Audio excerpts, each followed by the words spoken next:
بسم اللہ الرحمن الرحیم۔ قسط نمبر 946، اعتراض نمبر 1 اور اس کا جواب۔ دعوتی کام اور اس کا اسلوب۔ الحمدللہ وحدہ والصلاة والسلام علی من لا نبی بعد، اما بعد۔ اعتراض نمبر 1، جس کام اور اس کے نہج کی تائید وقت کے اکابر علماء نہ کرے تو وہ کام درست اور حق کیوں کر ہو سکتا ہے؟ جواب نمبر 1، دینی کام دو حصوں میں منقسم ہیں، ایک دعوت اور ایک عبادت۔ عمومی طور پر ہمارے اکابر علماء اور ان کے ادارے ان کی علمی خدمات عبادات سے متعلق ہوتی ہیں، اور عبادات کا تعلق فقہی علوم سے ہے۔ اس لیے ان علماء فقہا کی فقہی معلومات کی رسائی بہت بلند اور مایہ ناز ہوتی ہے، خاص کر خانوادہ ولی اللہ کے فرزندان اور ان کے بعد مدرسے فرنگی محل کے مشائخ، اور اس کے بعد دارالعلوم دیوبند اور اس کے فرزندان جو دنیا بھر میں پھیلے ہوئے دینی خدمات انجام دے رہے ہیں۔ یہ سب امت محمدیہ صلی اللہ علیہ وسلم کے دین کے حقیقی خدام ہیں، اور ان کا مسلک مبنی برحق ہے۔ یہ اس بات کے مستحق ہیں کہ ان کا اتباع کیا جائے۔ مسلمانوں پر فرض ہے کہ دارالعلوم کے اکابرین کی اور ان کے مدارس کی اور ان کی سیاسی تنظیموں اور سیاسی فیصلوں کی ہر حال میں نصرت اور مدد کرے، اور الحمدللہ دعوت و تبلیغ کے احناف اپنے فقہی مسائل میں 100% دارالعلوم دیوبند کے مسلک کے پابند ہیں۔ دین کا دوسرا اہم کام دعوت اللہ ہے، اور دعوتی کام ایک قدمی محنت ہے، اور اس محنت کا مرجع کتاب اور سنت اور سیرت طیبہ ہے۔ تبلیغ والے دعوتی کام میں کتاب اور سنت اور سیرت طیبہ کے پابند ہے۔ کتاب اور سنت کے بعد سب سے افضل داعی جماعت صحابہ ہیں، جنہیں حضور اکرم صلی اللہ علیہ وسلم نے بذات خود تربیت فرمائی، اور قرآن مجید نے ان کے افضل ہونے کی گواہی دی، اور ان کو معیار دین و ایمان بتایا۔ فرمایا گیا فَإِنْ آمَنُوا بِمِثْلِ مَا آمَنْتُمْ بِهِ فَقَدِ اهْتَدَوْا، یعنی قیامت تک آنے والے انسانوں، اگر تم ایسا ایمان رکھو جیسا کہ جماعت صحابہ کا ایمان ہے تو تم ہدایت یافتہ ہو۔ اور اس جماعت صحابہ کی شان میں فرمایا گیا رضی اللہ عنہم اجمعین۔ اعتراضات سے تو حضرت جی اول مولانا الیاس صاحب نور اللہ مرقدہ بھی نہیں بچ پائے۔ حضرت مولانا الیاس صاحب رحمۃ اللہ علیہ نے جب اس کام کو شروع کیا تو ان کے شیخ اور اساتذہ نے بھی اعتراض کیا تھا، اور یہی کہا تھا کہ دین پھیلانے کا یہ نیا طریقہ اور نہج تو ہمارے اکابرین سے ثابت نہیں ہے، اس طرح کا کام تو ہم نے اپنے بڑوں کو کرتے نہیں دیکھا۔ ما وجدنا علیہ آباءنا، سورہ لقمان، ہم نے اپنے بڑوں کو اس طرح کرتے نہیں دیکھا۔ اعتراض کی یہ آواز کوئی نئی آواز نہیں ہے، البتہ یہ تو ایک فطری آواز ہے، اس لیے کہ ہر وہ چیز جو معاشرے میں نئی شکل میں وارد ہوئی ہے اسے دیکھ کر ایک سلیم الفطرت انسان بھی یہی کہے گا کہ یہ کیا ہے۔ دین پھیلانے کا یہ ایک عجیب طریقہ ہے جو ماضی میں نہیں دیکھا گیا۔ دل و دماغ میں یہ سوال اس لیے پیدا ہوا کہ دین کے پھیلانے کا صحابہ والا یہ طریقہ اور نہج صدیوں سے غائب تھا، یعنی ایمان اور یقین کی باتوں کو لے کر بے غرض اور بے طلب لوگوں میں جانا، اور انہیں دین کی دعوت دینا اور دعوت والے کام پر کھڑا کرنے کی کوشش کرنا، اور اس دعوتی محنت کی خاطر لوگوں کی کڑوی کسیلی باتوں کو سننا اور جھیلنا، اور پھر انہیں دین کے قریب لانا، یہاں تک کہ وہ دین پر چلنے لگے اور دعوتی کام پر بھی کھڑے ہو جائیں، اور استقامت کے ساتھ اس دعوتی کام پر جمے رہیں۔ اس لیے کہ اس طرز دعوت و تبلیغ کو 1200 سال سے کسی نے نہ دیکھا تھا، نہ سنا تھا، اور نہ ہی سوچا تھا۔ 1200 سال سے اس طرح کی دینی عمومی دعوتی چلت و پھرت کو اس آسمان نے دیکھا ہی نہیں تھا۔ دیکھا تو صرف یہ تھا کہ مدرسوں، مکتبوں، خانقاہوں میں چند حضرات بیٹھے ہیں جو دین پڑھا رہے ہیں، اور چند لوگ جو دین کے طلبگار ہیں ان بزرگوں کے پاس جا کر دین کا علم اور دینی تربیت حاصل کرتے ہیں۔ ان اداروں کے بڑے معروف اور مشہور اکابر مخصوص مقامات پر عید و تہوار کی مناسبت سے عوام میں واعظ و بیان کر کے اپنے اپنے اداروں اور گھروں کو واپس لوٹ جاتے۔ نہ تشکیل، نہ جماعت بندی، نہ آگے کے لیے کوئی لاہی عمل۔ اور مزید یہ کہ دینی اداروں میں شعبہ تفسیر، شعبہ حدیث کی طرح شعبہ تبلیغ بھی موجود ہیں۔ اگر کوئی کہتا کہ آپ لوگ تبلیغ میں کیوں نہیں جاتے تو جواب دیا جاتا کہ ہمارے ادارے میں شعبہ تبلیغ موجود ہے، ہم بھی اپنے طریقے سے تبلیغ کرتے ہیں۔ یہاں یہ سمجھنا بے حد ضروری ہے کہ اصل تبلیغ ہے کیا۔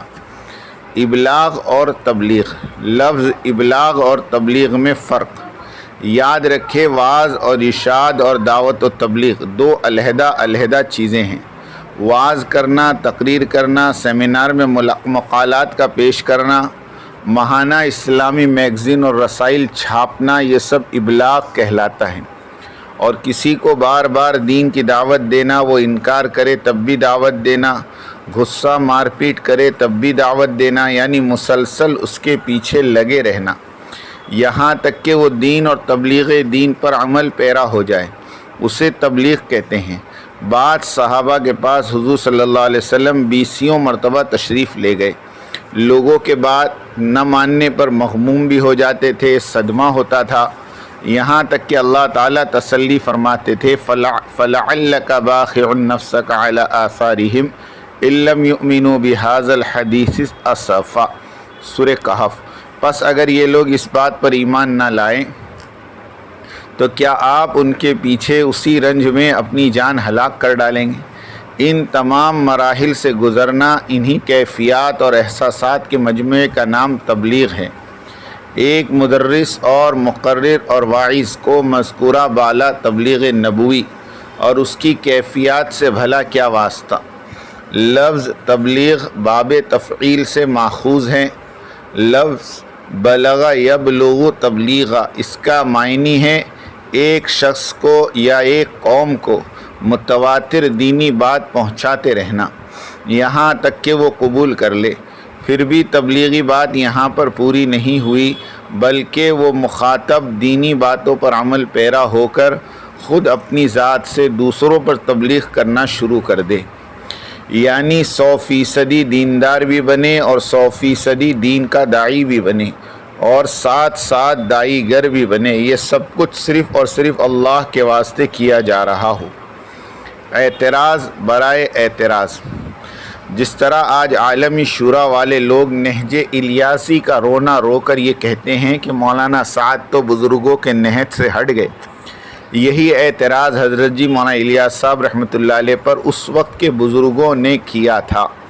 بڑے حضرت جی پر یہی الزام لگایا جاتا تھا کہ مولوی الیاس اپنے بزرگوں کے نہج سے ہٹ گئے۔ اس اعتراض کا جواب اس وقت بڑے حضرت جی مولانا الیاس صاحب نور اللہ مرقدہ نے بھی یہی دیا تھا اور فرمایا تھا کہ ان حضرات کا خیال ہے کہ یہ طریقہ ہمارے حضرات کے طریقے اور مذاق کے خلاف ہیں، لیکن میرا کہنا یہ ہے کہ جس چیز کا دین کے لیے نافع اور نہایت مفید ہونا دلائل اور تجربے سے معلوم ہو گیا ہو، اس کو صرف اس لیے اختیار نہ کرنا کہ ہمارے مشائخ نے یہ نہیں کیا تھا، بڑی غلطی ہے۔ مشائخ ہی تو ہیں، خدا تو نہیں۔ ملفوظات حضرت مولانا الیاس صاحب، صفحہ نمبر 161۔ حضرت جی مولانا الیاس صاحب نور اللہ مرقدہ فرماتے ہیں کہ ہمارے بعض خاص حضرات میرے اس رویے سے سخت ناراض ہیں کہ میں اس دینی کام کے سلسلے میں ہر طرح اور ہر وضع کے لوگوں سے اور مسلمانوں کے ہر گروہ کے آدمیوں سے ملتا ہوں اور ملنا چاہتا ہوں اور اپنے لوگوں سے بھی ان کے ساتھ ملنے جلنے کے لیے کہتا ہوں، لیکن میں اپنے ان حضرات کی ناراضگی کو سہنا اور ان کو معذور قرار دیتے ہوئے ان کو بھی اسی طرف لانے کی پوری سعی کرتے رہنا شکر واجب کا ایک جز سمجھتا ہوں۔ اور فرمایا اس دینی تبلیغی کام اور اصلاح امت کی عوامی تحریک کی طرف متوجہ کرنا، اس کام کے ساتھ اللہ تعالیٰ کی ایک خاص تائید ہے۔ اللہ تعالیٰ کے فضل و کرم سے مجھے کچھ خصوصیات حاصل تھیں۔ وہ خصوصیات کیا تھیں؟ پہلی خصوصیات تجرد کہتے ہیں آپ اپنی فکر کو باقی تمام اشیاء اور اشخاص سے ہٹا کر صرف دعوت کے لیے مخصوص کر لینا، کیونکہ یہی سب سے اعلیٰ اور جامع فکر ہے۔ اللہ تعالیٰ فرماتے ہیں صبغۃ اللہ ومن احسن من اللہ صبغہ، اللہ تعالیٰ کا رنگ اختیار کرو، اور اللہ تعالیٰ سے اچھا رنگ کس کا ہوگا؟ فائدہ: عیسائیوں نے ایک زرد رنگ کا پانی مقرر کیا ہے جو ہر عیسائی بچے کو بھی ہر اس شخص کو بھی دیا جاتا ہے جس کو عیسائی بنایا جاتا ہے۔ اس رسم کا نام ان کے یہاں بپتسمہ ہے۔ یہ ان کے نزدیک بہت ضروری ہے، اس کے بغیر وہ کسی کو پاک تصور نہیں کرتے۔ اللہ تعالیٰ نے ان کی تردید فرمائی اور کہا کہ اصل رنگ تو اللہ کا رنگ ہے، اس سے بہتر کوئی رنگ نہیں، اور اللہ کے رنگ سے مراد وہ دین فطرت یعنی دین اسلام ہے جس کی طرف ہر نبی نے اپنے اپنے دور میں اپنی اپنی امتوں کو دعوت دی، یعنی دعوت توحید۔ دوسری جگہ فرمایا قد کانت لکم اسوۃ حسنہ فی ابراہیم والذین معہ اذ قالوا لقومہم انا براء منکم ومما تعبدون من دون اللہ کفرنا بکم وبدا بیننا وبینکم العداوۃ والبغضاء حتی تؤمنوا باللہ وحدہ۔ تمہارے لیے ابراہیم علیہ السلام اور ان کے ساتھیوں کے اس واقعے میں ایک اچھی مثال ہے جب انہوں نے اپنی قوم سے کہا کہ ہمارا تمہارے اور تمہارے معبودوں کے ساتھ کوئی تعلق نہیں، ہم تمہاری بات نہیں مانیں گے، اور ہمارے اور تمہارے درمیان دشمنی اس وقت تک موجود رہے گی جب تک تم صرف ایک اللہ پر ایمان نہیں لے آتے۔ استخلاص: دعوت و تبلیغ کا کام اس طرح سے کیا جائے کہ ہم اسی کام کے ہو کر رہ جائیں، دوسرے خیر کے کاموں کو پسند کریں، ان کا تعاون کریں، ان کے لیے دلی ہمدردی رکھیں اور ان کا خیر کے ساتھ تذکرہ ہو، ان کی کامیابی کے لیے دعائیں کریں، بسا اوقات انہیں اپنی کارگزاری بھی سنائیں، ان کی کارگزاری بھی سنیں، نیز اپنی ذات کے علاوہ اپنا سرمایہ یعنی دعوتی کام کرنے والے ساتھیوں کی بھی فکر کرے کہ وہ کسی اور طرح کی فکروں میں ملوث نہ ہو جائے، اس لیے کہ انسان کا نفس عیار ہے، 100 بھیس بنا لیتا ہے اور سہولت پسند واقع ہوا ہے، اس لیے کہ دوسرے دینی کاموں میں راحت اور سکون اور من پسندی زیادہ ہے، دعوت کے کام میں رگڑا ہی رگڑا ہے، قربانی ہی قربانی ہے۔ اس پرفتن دور میں جہاں ظلماتی فتنوں کا خوف ہے، اس سے کہیں زیادہ نورانی فتنوں کا خطرہ اور خدشہ لگا رہتا ہے، اس لیے ذمہ داروں پر فرض ہے کہ اپنے داعیوں اور مبلغوں کی ایسی حفاظت کرے جس طرح جوان بیٹی کی حفاظت اس کا باپ کرتا ہے۔ حضرت عمر رضی اللہ عنہ بازار میں اپنے ساتھی کی تھیلی میں ہاتھ ڈال کر دیکھا اور اس میں گوشت رکھا ہوا پایا تو رونے لگے اور روتے ہوئے کہا کہ ابھی حضور صلی اللہ علیہ وسلم کو گزرے ہوئے چند دن بھی نہیں گزرے اور تم میں اتنی عیاشی آ گئی کہ اتنا گوشت لے جا رہے ہو۔ واللہ دین زہد اور فاقے والی قربانی سے پھیلا ہے اور ایسے ہی لوگ اللہ کو پسند ہے۔ کسی اللہ والے کا قول ہے عیش پرست نہ بنو، یقیناً عیش پرستوں کو اللہ پسند نہیں کرتا۔ وہ صحابی کہنے لگے میں بہت شرمندہ ہوا اور اپنے دل میں ملامت کرنے لگا کہ کاش زمین پھٹ جاتی اور میں اس میں دھس جاتا۔ حضرت عمر اور وہ صحابی دونوں روتے رہے۔ یہ اثر صحیح ہے۔ قرن اولیٰ میں اس طرح کے سے ساتھیوں کی حفاظت کی جاتی تھی۔ یاد رکھیں کہ دعوت و تبلیغ اور اس کے کام میں لگے ہوئے لوگ شوگر فیکٹری اور اس کے ورکر کی مانند ہے، اور دیگر سارے عبادت گزار مدارس اور خانقاہیں اور تنظیمیں شکر کے ذخیروں کی مانند ہے۔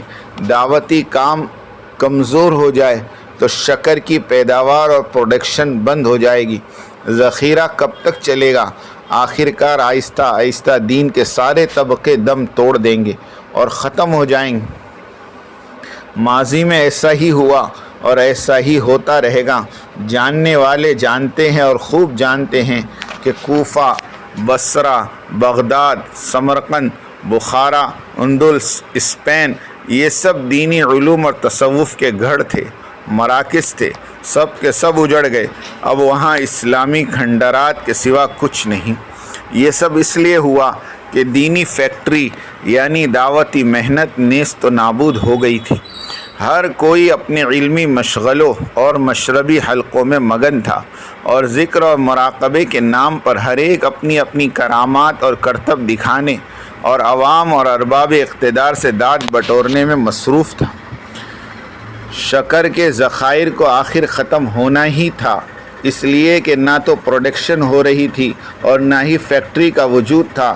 جتنا شکر کا ذخیرہ خیر القرون کے قرن اول اور ثانی اور ثالث کے بزرگ چھوڑ گئے تھے وہ ختم ہوا جا رہا تھا، اور اسے ختم ہونا ہی تھا، لیکن دعوتی فیکٹری یعنی دعوتی کام کو شروع کرنے کے لیے کوئی تیار ہی نہ تھا، اس لیے کہ یہ کام پتا مارو کام ہے، قربانی اور مجاہدے والی راہ ہے، اس کے لیے بھلا کوئی کیسے تیار ہوں۔ اللہ نے اپنے فضل و کرم سے اس مبارک دعوتی کام کو وجود بخشا، اس کی قدر کر لیں اور خود بھی سادگی اور جفاکشی کو اپنائیں اور ساتھیوں کو بھی اس کی ترغیب دیں اور 100% درگزر سے کام لیں اور اس کام کو اپنا کام بنائیں اور اسی کام کے ہو کر رہ جائیں اور اپنے عملے کی پوری حفاظت کریں۔ ہر ایک ساتھی اللہ کی امانت ہے، اللہ کے پاس ہر ساتھی کے بارے میں پوچھ ہوگی۔ دعوتی کام کا کرنے والا اس دھرتی پر انمول ہیرے کے مانند ہے، اس کی قدر کی جائے، اس کی کوتاہیوں کو اور لغزشوں کو پیار اور محبت سے دور کیا جائے، اس کا اکرام کیا جائے، اسے اور سنورنے اور ترقی پانے کے لیے راتوں کو اس کا نام لے کر اس کے لیے دعائیں کی جائے، اس کی غیر حاضری پر حسن ظن کو ملحوظ خاطر رکھا جائے، اس کی خیر خبر لی جائے، اگر کسی مشکل میں ہے تو اسے دور کرنے یا کسی سے دور کروانے کی کوشش کی جائے، بہرحال اسے اس کے حال پر چھوڑا نہ جائے، اس کے ناز اور نخرے برداشت کیے جائیں۔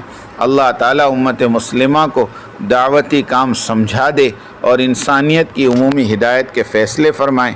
آمین آمین آمین۔ وآخر دعوانا ان الحمد للہ رب العالمین۔